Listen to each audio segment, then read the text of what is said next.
welcome to the Teddy Awards, to the 30th Teddy Awards. It's our anniversary actually this year. To the Berlinale, to Panorama, where you brought your film Uncle Howard. Maybe in the beginning you can talk a little bit about when did the project, or when did you start thinking about realizing this project? Well, the project began really with wanting to, at first, just recover Howard's films. All his films, to some degree, were unknown or missing, and especially his first film was this great documentary that he made in '83 on William Burroughs. And that film hadn't been in circulation since shortly after he died. So I just wanted to find out where was it, what happened with the movie. And that process triggered a whole kind of exploration into so many different things that he'd left behind, not just the Burroughs film. And then in relation to the Burroughs film, I came upon The Bunker, which is in the movie, where Burroughs used to live in New York, where all of his archive had been stored for 30 years. And then the process of discovering this was also awakening so many memories in the people who Howard knew really well. Just in the circle of Burroughs alone, I was dealing with the heir to William Burroughs, James Grower-Holtz, the poet, John Giorno, Jim Jarmusch, who did the sound on Burroughs, Sarah Driver, the great filmmaker, who was in the NYU equipment room with Spike Lee checking out equipment to Howard and Jim on their early shoots, and Tom DiCillo. So this whole story around this time started to evolve around the act of searching. So I decided to turn this whole experience into a movie. So to tell a story that is a journey story about recovering old film, old video, and the very much present day story connected with that as far as memories go and what one leaves behind in legacy and friendships. I think one of the really beautiful parts of the film is that you also talk about your relationship to your uncle from the perspective of a child, basically. Yeah. And how would you describe, how did you feel about your uncle, and what kind of person was he in your childhood? What did he represent to you? Yeah. Well, it was so hard to articulate for so long. That's what why you made a is film. someone? That's why I made a film. Yeah. And, good choice, yeah, very good choice. And I found that footage, which I hadn't remembered videotaping him. I remembered having strong memories, but nothing so specific. And then I found these home videos where you see in the movie, he's giving me a camera and I'm filming him. And I think that kind of, that image of looking up at somebody kind of sums it up in a way. I mean, he was so charismatic. He gave me, like everyone else, his undivided attention. He was really there with you and for you, and was this exciting guy making movies. And so he was bigger than life to me. And, I grew up, he stayed the same and frozen in that moment to me. So I really wanted to preserve that way of looking at someone through a child's eyes. I'm glad that comes across. It does, it really does, and it's very beautiful. And I was actually wondering, after I watched the film, so obviously like in his mid-20s he chose film to convey, his point of view on life, basically. Yeah. But I was really wondering, what do you think was driving him in the end? I feel like as storytellers, we choose different media, and film is one, and he did choose film. But what essentially was driving him in the end to, convey stuff through film? What comes before that, if you know what I mean, with him? Well, I think Howard viewed the time period that he came out of, the late 70s in New York, as a kind of Renaissance period. And you have to consider that, of course, Burroughs and Robert Wilson, not only being these incredible artistic forces, were also, homosexual pioneers and leaders, especially Burroughs. I mean, to a whole generation, him and Ginsberg opened up, that possibility to kind of be free sexually and put it into your work. So I think he was very interested in highlighting what was going on at this very moment with these artists, the documentaries anyway, with Burroughs and Robert Wilson, looking at them as artists, but putting it in the context of shedding spotlight on this time period. He was very interested in this incredible crossover of arts and culture that was happening then. And I actually found out he had a project that he was developing with David Bowie, which never got, obviously, When completed. what That was in the that? 80s when Okay. he was in London. So he was A interested. fiction piece or like? I don't know what it would have Okay, been. okay. Something interesting. Something interesting, yeah. So he was, I think, interested in that and capturing on film this movement. So the Burroughs film is not conventional. It wasn't like a normal thing to do and go seek out a beat author like Burroughs and turn his story and his life into a movie. It wasn't normal to say, okay, I'm taking this theater director, Robert Wilson, this crazy project he's creating, the Civil Wars, and turn it into a story, on film. So Howard was using his medium, which was film, in a very new way. What do you think his relationship was to? Because he started out with documentary. Yeah. And then later, his first feature, like fiction piece, he made one fiction piece. Right. What is his relationship, or was his relationship to fiction and reality? And why did he choose what? Versus fiction versus reality? Yeah. Well, I think he saw, I think in general he saw the whole thing as just film. I don't know if he distinguished it so much. And having made a documentary which I approached like a narrative film, I think it's just storytelling on film, and it's more about the subject matter. So I don't know if he was like, I'm doing a documentary right now and then I'm doing fiction. I think he was very much an artist of his time, and so going from two very complicated documentaries to a very complicated narrative feature, I think I can see the connections because it was in Bloodhounds Broadway was inspired by Damon Runyon, an American author. It was a wide scope of stories that he brought together and created characters to tell one. So I think that one was, Bloodhounds is a tricky film because I do think it's a good film, but he was very sick when he was making it and wasn't able to complete the film finally, so one doesn't really know how it could have turned out. But with Bloodhounds, he was exploring, an old New York era. He was exploring, and this is also very interesting, it was the New Year's Eve 1929, the fall of the stock market crash, it's kind of end of an era.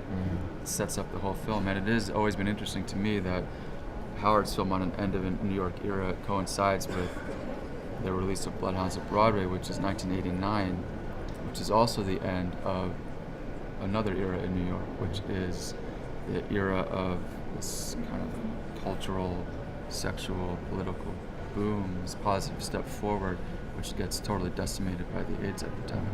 So I think that was there also for Howard going on. So even though it was this fiction, narrative film starring Madonna and Matt Dillon and had all this Hollywood pizzazz to it, underneath it all, I think he was still working with the same kind of themes that he was interested in and where he was coming from.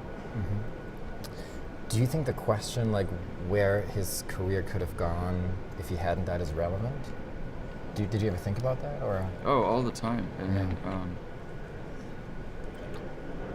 not just as his nephew, how great it would be to have Howard around still, but just as a filmmaker and a film enthusiast, it would have been really exciting to see what he would have done because, to navigate the world of William Burroughs is very complicated. Okay, Burroughs didn't trust anybody, yet he trusted Howard to put his life into a movie. Robert Wilson, same thing, but very different world. Then he's 33 and he's made 2 documentaries and he gets a Hollywood studio behind him to do this wildly ambitious movie with all this talent. And, he pulled it off. So you look at a guy like that, he could have done anything. What would he have done? What would he have done on film?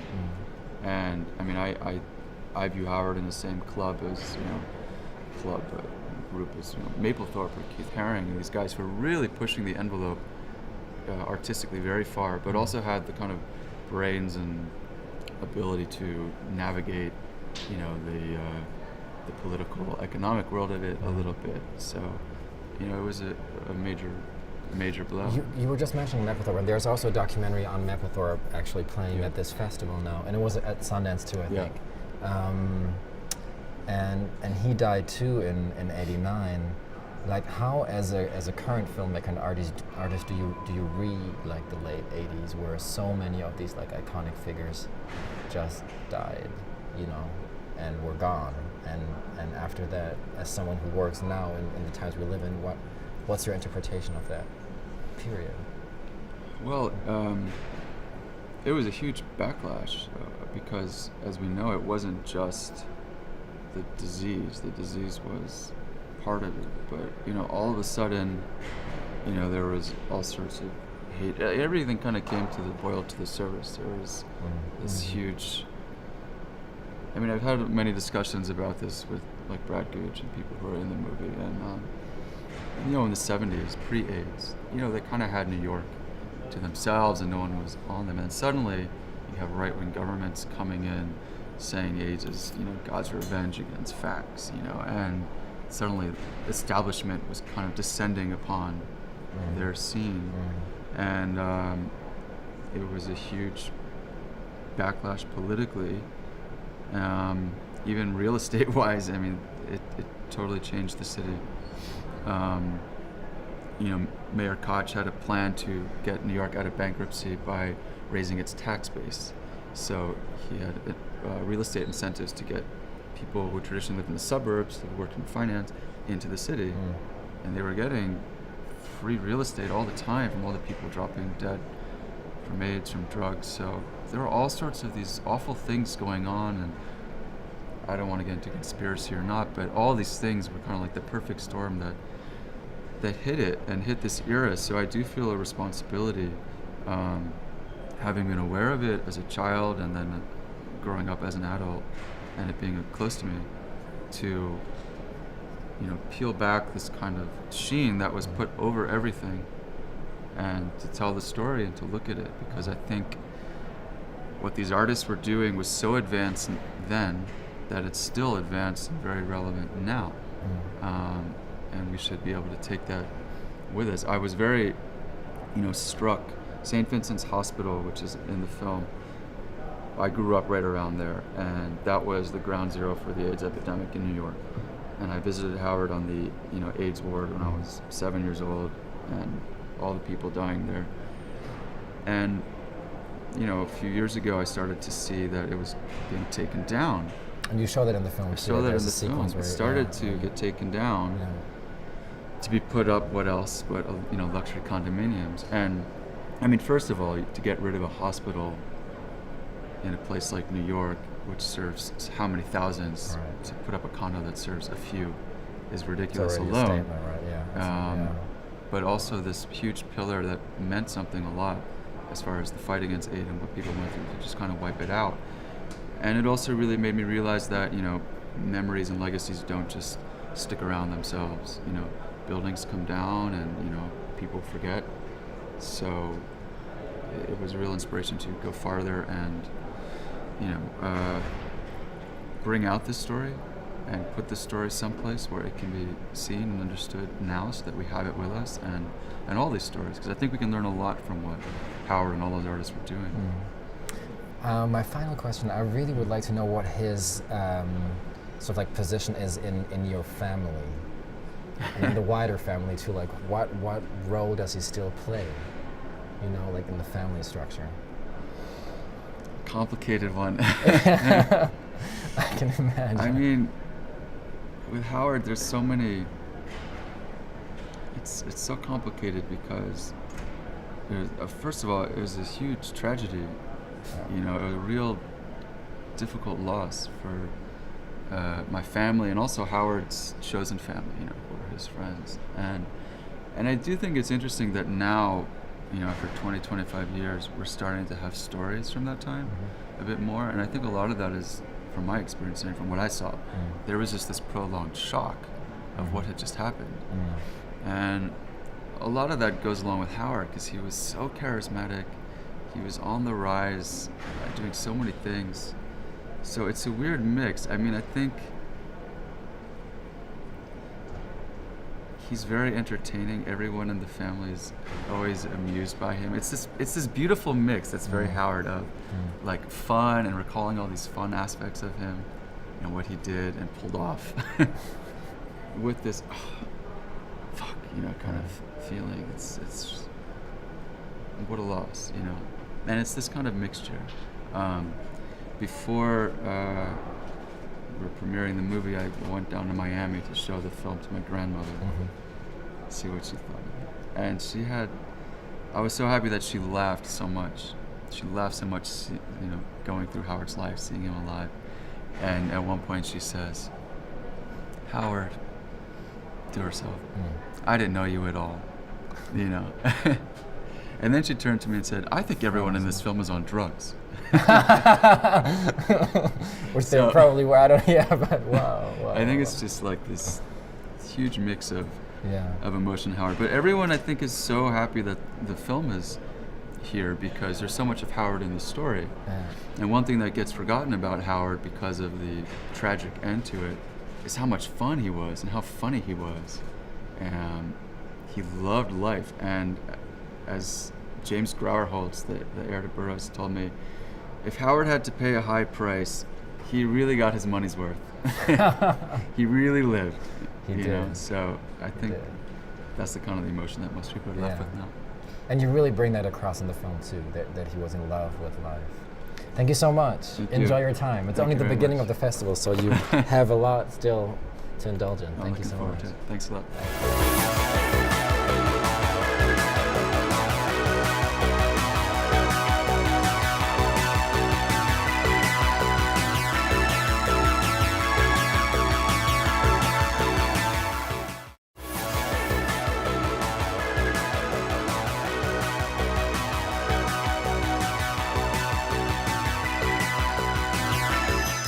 Welcome to the Teddy Awards, to the 30th Teddy Awards. It's our anniversary actually this year. To the Berlinale, to Panorama, where you brought your film Uncle Howard.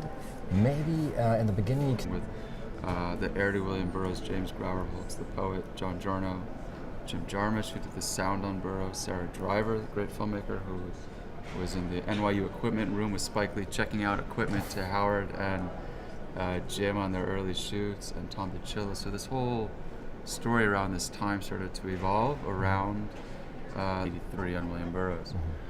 And that film hadn't been in circulation since shortly after he died. So I just wanted to find out where was it, what happened with the movie. And that process triggered a whole kind of exploration into so many different things that he left behind, not just the Burroughs film. And then in relation to the Burroughs film, I came upon The Bunker, which is in the movie, where Burroughs used to live in New York, where all of his archive had been stored for 30 years. And then the process of discovering this was also awakening so many memories in the people who Howard knew really well. Just in the circle of Burroughs alone, I was dealing... Can you talk a little bit about when, did the project, or when did you start thinking about realizing this project?